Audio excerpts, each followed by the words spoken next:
still have confidence in Justin Trudeau as Prime Minister? Well, that's going to be up to his party. If he's going to stay, if he's going to go, it's up to him as well. I do have a lot of respect for Dominic LeBlanc. We have an incredible relationship. We're going to work closely with him to make sure we get through this tariff situation we're facing right now with the U.S. Premiers facing questions about the Prime Minister's leadership too as they prepare their own response to Donald Trump's threat of tariffs. I asked Manitoba Premier Wab Kinew about the political challenges happening in this town and the next steps he wants to see ahead of the U.S. presidential inauguration. Premier Kinew, thank you so much for being here. Appreciate it. Thanks for having me back. It's been, as I'm sure you've realized, a pretty chaotic week in Ottawa. Chrystia Freeland resigning, the cabinet shuffle Friday, calls for the Prime Minister to step down. I'm sort of wondering what impact you think that has had on the Team Canada approach to Donald Trump, and whether that concerns you that we did have that instability through part of this week.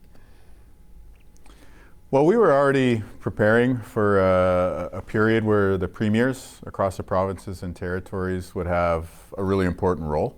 So I think this past week has really only highlighted that. And I guess the preparations that we around the Council of the Federation table with the chair, Doug Ford, have been making over the past many months to get ready for this time was time well spent.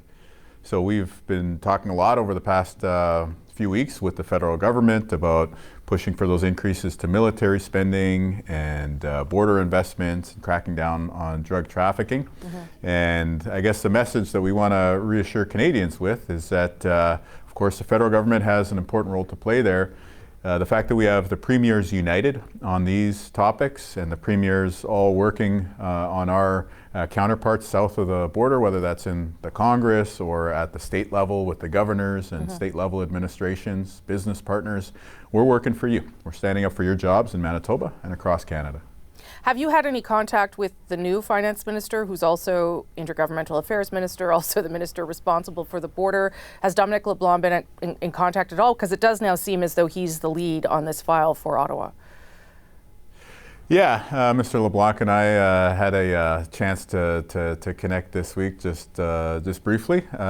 First and foremost, because he was on the intergovernmental affairs portfolio, we'd already developed a rapport and been working on a few items because his relationship with the premier is super important in terms of that IGA file. And so, yeah, before anything else, I just wanted to congratulate him. And, even though there's been a ton of media scrutiny this week and attention from all Canadians, this is, on a personal level, I'm sure, an important time for him. Sure. There's tons of things that we're working on with the federal government right now, trying to get some big infrastructure investments on the North End Water Pollution Control Center and other things that are going to help build our economy and build jobs here. So, we'll keep building on that working relationship with Mr. LeBlanc and his new portfolio. I want to talk a little bit about the Premier's meeting from last week still, and kind of get a sense of what the consensus was. I mean, you're all operating for your own provinces or territories, so you have particular concerns. But I wonder whether there was kind of an understanding about preparing retaliatory tariffs, or what do you do in case this does happen? What was the conversation on that front? Yeah, well, definitely this was the focus of our COF meeting. The Council of the Federation meeting was preparing for January 20th. And first and foremost, like the premiers, we are united in terms of protecting our jobs, protecting our economy. And I think we also have a consensus on another level, which is we don't want to negotiate against ourselves. And so I think part of that is not getting too far ahead. Like, let's remember that, Mr. Trump has not been sworn in yet. His cabinet have not taken office yet. And so at this point, I think it's about sending messages to the incoming administration about some of our priorities. And that's why we've chosen those three topics of military spending, the border, cracking down on drugs, because these are things that matter to Manitobans. These are things that matter to Canadians. So what's the downside in us saying that we're united around these things? Because they're things that we would be pursuing anyways. By the way, it helps to position us as Mr. Trump is heading into office. So again, January 20th, I think, is going to be a pivotal moment. A lot of our preparation work is around potential responses, both responses that face the United States of America, but also what's the domestic response here? Like, how are we going to support Manitobans and Canadians through this upcoming period? But yeah, I think first and foremost, we're still in this transition period for the presidential administration in the U.S. And so it really is just about positioning ourselves for what I expect to be a longer term set of negotiations and conversations with our most important trading partner. You have raised, and Ontario has raised it too, Doug Ford has raised it too, the NATO spending target of 2% of GDP. It is certainly something that has preoccupied Donald Trump, but it is kind of unusual, Premier, to hear a Premier talk about an issue of defense spending or foreign policy. That is a little bit unusual. I think you would agree for a Premier to weigh in on that. And this government has raised defense spending significantly, but probably can't get to 2%.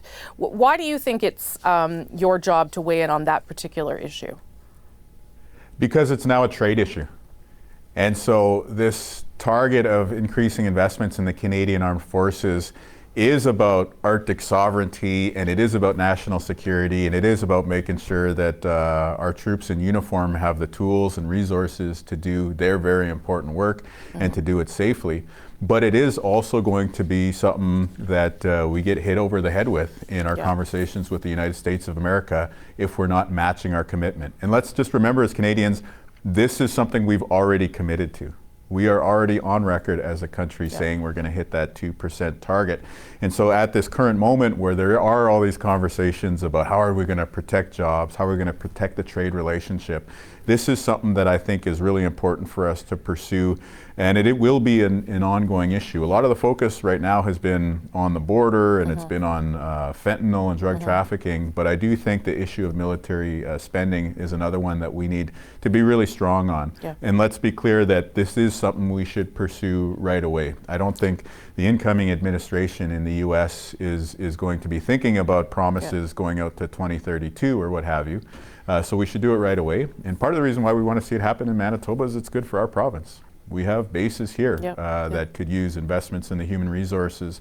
We have the Royal Canadian Air Force here that's making next generation investments in infrastructure. We've got Churchill, we've got an Arctic presence with a deep sea port that is a huge logistical advantage for our shared defense of North America. So why don't we invest in these things? Because it's good for our people, it's good for our economy, and then by the way, it helps with the trade relationship as well too. What happens if the Prime Minister resigns and we either find ourselves in a leadership contest or an election? What are your concerns around that, given Donald Trump is coming pretty quickly?